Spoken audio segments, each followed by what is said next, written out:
ಹಳ್ಳಿ ಸ್ಟೈಲಲ್ಲಿ ಮೀನು ಸಾರು ಯಾವ ಥರ ಮಾಡೋದು ಅಂತ ತಿಳಿಸ್ಕೊಡ್ತಾ ಇದ್ದೀನಿ. 1.5 ಒಳಕೆಯಷ್ಟು ಕಾಯಿ ತುರಿದಿಟ್ಕೊಂಡಿದ್ದೀವಿ. ಒಂದು 4 ಟೇಬಲ್ ಸ್ಪೂನು ಧನಿಯಾ ಪೌಡ್ರು, ಒಂದು 6 ಟೇಬಲ್ ಸ್ಪೂನು ಖಾರದ ಪುಡಿ, ಸ್ವಲ್ಪ ಕೊತ್ತಂಬರಿ ಸೊಪ್ಪು, ಒಂದು 5 ಈರುಳ್ಳಿನ ಮೀಡಿಯಮ್ ಗಾತ್ರದ್ದು ಉದ್ದುದ್ದವಾಗಿ ಕಟ್ ಮಾಡಿ ಇಟ್ಕೊಂಡಿದ್ದೀವಿ.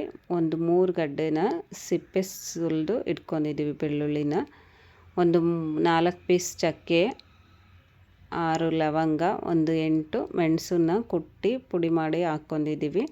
2 ಲೆಮನ್ ಗಾತ್ರದಷ್ಟು ಹುಣಸೆಹಣ್ಣ ನೆನೆಸಿಟ್ಕೊಂಡಿದ್ವಿ, ಅದು ಕೂಡ ಸೇರಿಸಿದ್ದೀವಿ. ಒಂದು 1/4 ಟೇಬಲ್ ಸ್ಪೂನು ಮೆಂತ್ಯ ಕೂಡ ಬಿಸಿ ಮಾಡಿ ಹಾಕಿದ್ದೀವಿ.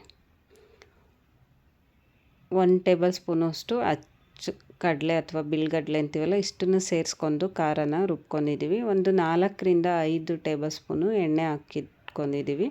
ಎಣ್ಣೆ ಬಿಸಿ ಆದಮೇಲೆ ಪಾತ್ರೆಗೆ ರುಬ್ಕೊಂಡಿರೋ ಅಂಥ ಖಾರನ ಹಾಕ್ತಾಯಿದ್ದೀವಿ.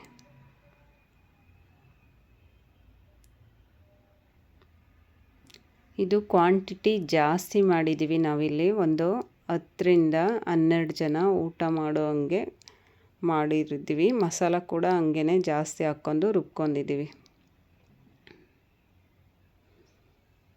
ಇದಕ್ಕೆ ಸ್ವಲ್ಪ ನೀರು ಆ್ಯಡ್ ಮಾಡ್ಕೊತಾ ಇದ್ದೀವಿ. ಇದು ಸ್ವಲ್ಪ ಕುದಿ ಬಂದಾದಮೇಲೆ ನಾವಿಲ್ಲಿ ಉಪ್ಪು ಕೂಡ ಸೇರಿಸ್ತಾ ಇದ್ದೀವಿ. ಕಲ್ಲುಪ್ಪನ್ನ ಹಾಕ್ತಾ ಇದ್ದೀವಿ. ಕಲ್ಲುಪ್ಪನ್ನ ಕೈ ಅಳತೆಯಲ್ಲೇ ಹಾಕ್ತಾ ಇದ್ದೀವಿ. ನೋಡಿ, ಇದು ಕುದೀತಾ ಇದೆ. ಇದಕ್ಕೆ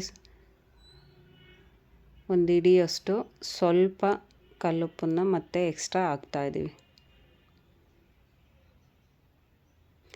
ಇದನ್ನು ಹಾಕಿ ಈಗ ಚೆನ್ನಾಗಿ ಮಿಕ್ಸ್ ಮಾಡ್ಕೊಬೇಕು.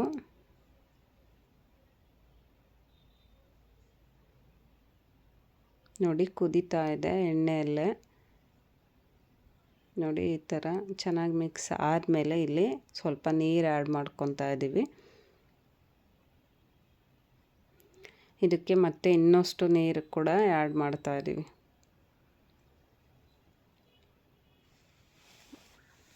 ಒಂದು 8ರಿಂದ 10 ಗ್ಲಾಸಷ್ಟು ನೀರು ಆ್ಯಡ್ ಮಾಡ್ಕೊಂಡಿದ್ದೀವಿ.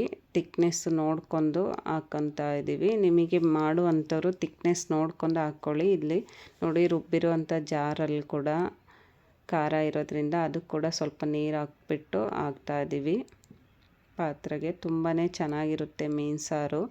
ಈ ಥರ ಒಮ್ಮೆ ಟ್ರೈ ಮಾಡಿ ನೋಡಿ, ಸಖತ್ ಟೇಸ್ಟಿಯಾಗಿರುತ್ತೆ. ಇದಕ್ಕೆ ಇನ್ನೂ ಒಂದು ಸ್ವಲ್ಪ ನೀರು ಆ್ಯಡ್ ಮಾಡ್ತಾ ಇದ್ದೀವಿ. ನೋಡಿ, ಇದು ನಾವು ಬಟ್ಲಲ್ಲೇ ಹಾಕ್ತಾಯಿದ್ದೀವಿ, ರುಬ್ಕೊಂಡಿರುವಂಥ ಬಟ್ಲಲ್ಲಿ. ನೀವು ಎಷ್ಟು ಬೇಕೋ ಅಷ್ಟು ನೀರು ಆ್ಯಡ್ ಮಾಡ್ಕೊಳ್ಳಿ. ನಾವಿಲ್ಲಿ ಒಂದು 8ರಿಂದ 10 ಗ್ಲಾಸು ನೀರು ಆ್ಯಡ್ ಮಾಡಿದ್ದೀವಿ. ನೋಡಿ, ಈ ಥರ ಇದನ್ನು ನಾವೀಗ ಒಂದು ಪ್ಲೇಟ್ ಮುಚ್ಚಿ ಮಳಿಸ್ತಾ ಇದ್ದೀವಿ. ಕುದಿಬೇಕು ಚೆನ್ನಾಗಿ. ಆ ಟೈಮಲ್ಲಿ ನಾವು ಮೀನು ಕೂಡ ಹಾಕ್ತಾಯಿದ್ದೀವಿ.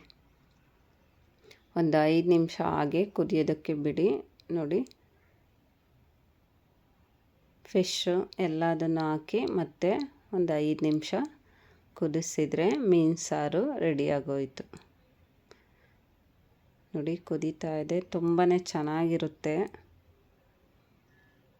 ಒಂದು 5 ನಿಮಿಷ ಕುದಿಸಿದರೆ ಸಾಕು, ಬೇಗ ಬೇಯುತ್ತೆ ಮೀನು.